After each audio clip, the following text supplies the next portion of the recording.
Hey Aquarius, this is Alexander Creek. I'm an astrologer and an intuitive. Let's get into your monthly horoscope for the month of August 2022.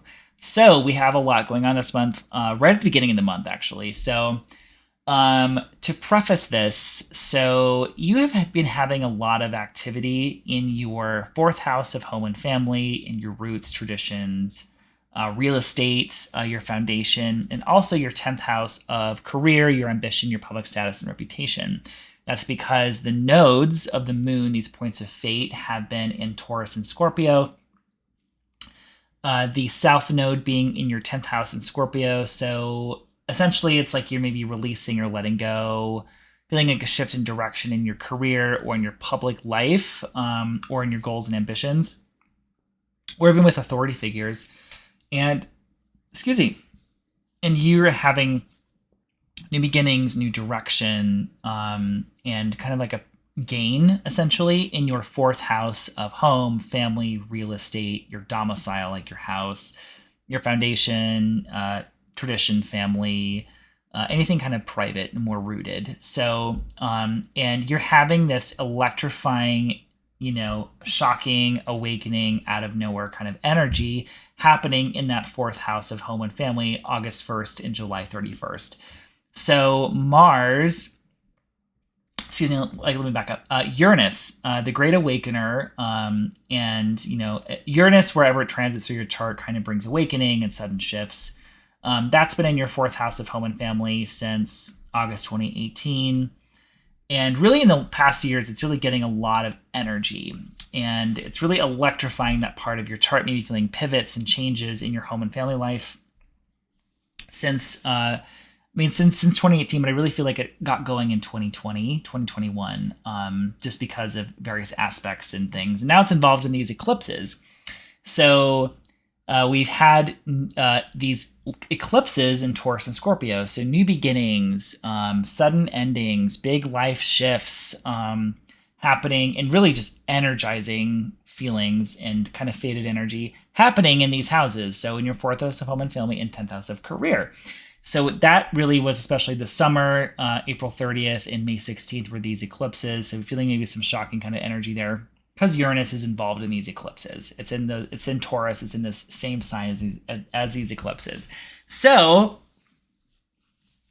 Uranus is in your fourth house. Mars is making a conjunction to Uranus. Mars is a planet of action and energy. It's in Taurus, and it energizes what it touches.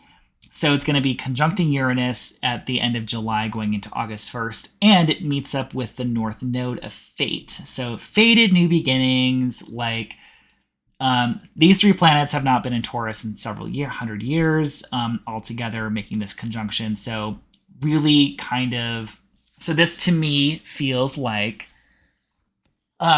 left field, shocking, awakening type fated new beginnings in your home and family life, essentially. So, and it depends if it's making, aspects to planets and personal points in your chart, but you're going to feel it in general in your fourth house of home, house, family, traditions, roots, and foundation. So that's happening right at the beginning of the month.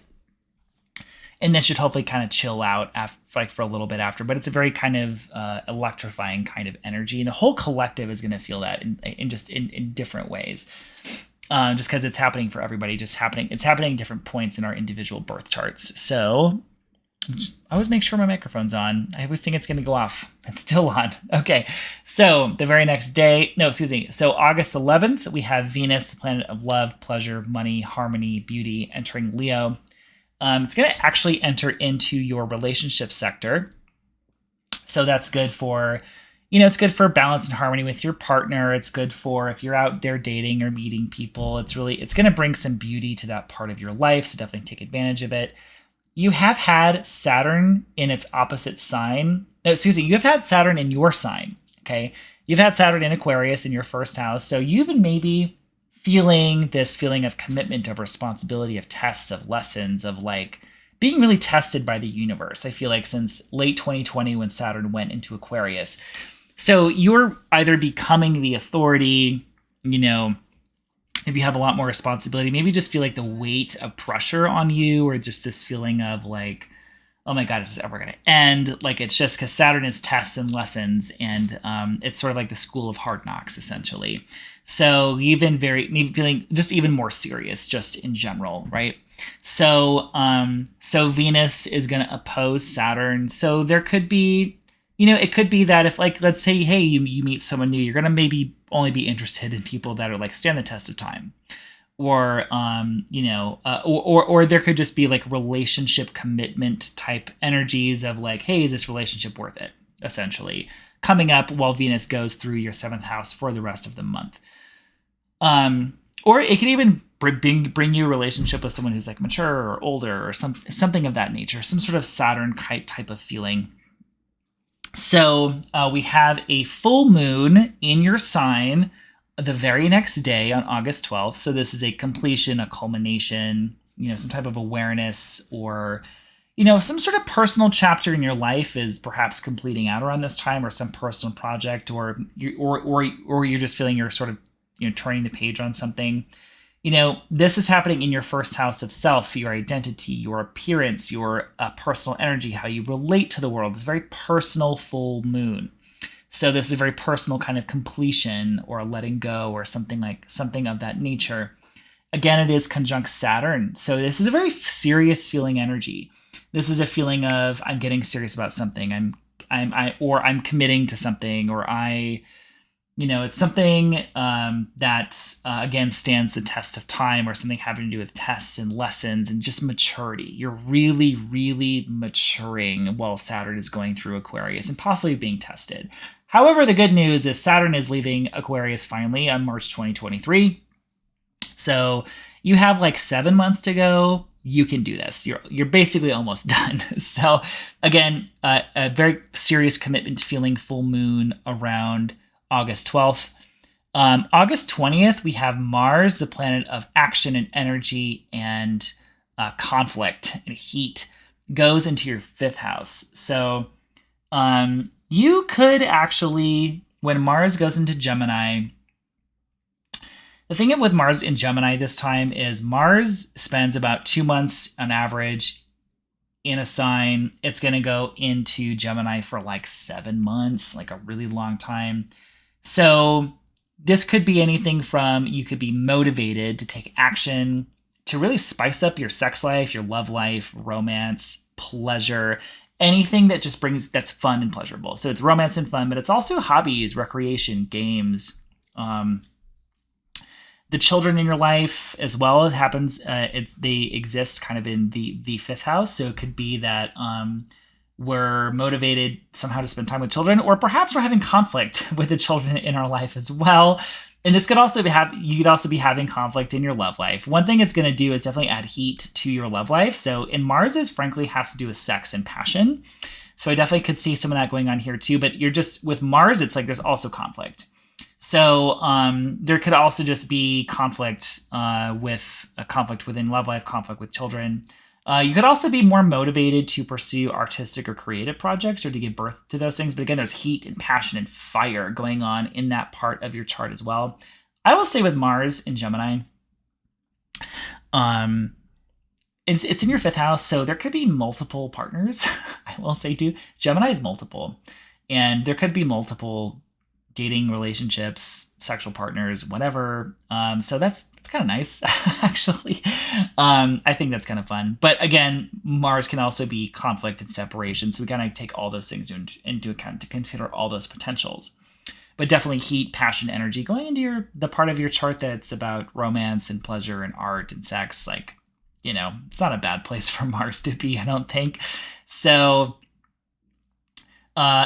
let's see. So we have, and so that will be there until about mid-March. We have a Uranus retrograde on the 24th of the month. Around the 24th, you're going to feel like a shift in the force, frankly, because when a planet stations retrograde or direct is really when you feel it, when it changes directions, because it basically stops moving in the sky from our vantage point. So this is reflecting, reviewing, thinking about maybe all these crazy changes we've had at home and family, or reflecting upon our changing attitudes toward those things. And then I think Uranus will probably settle down for a little bit after that. August 27th, we have a new moon. So a like new beginning, a reset, a new cycle. That is going to be in your, let me think, August, Aquarius. Yeah. So that's going to be in your eighth house. So there's like a new beginning as far as your connection to finances and resources that belong to other people. So essentially in English, this is like credit cards, loans, taxes, family inheritance, your partner's money, new beginnings with those. Your partner could be making more money. You could have access to family money. There could just be an easier time getting a loan or a reorganization of your finances or taxes or something like that. Or there could be possibly an interest in psychic development, because eighth house I have found can be like occult things behind closed doors. But it's not going to be financial. So just some new beginning connected to finances. This is a pretty energized new moon. I will say also there's potential just for like conflict and fire, just because there's this new moon is square Mars. So it's like I want this new thing with finances and nothing's going to stop me is kind of the feeling I get. But it just feels energized and it feels confident, but a little conflict prone, I would say here too. So just kind of watch spicy language and communication around this time.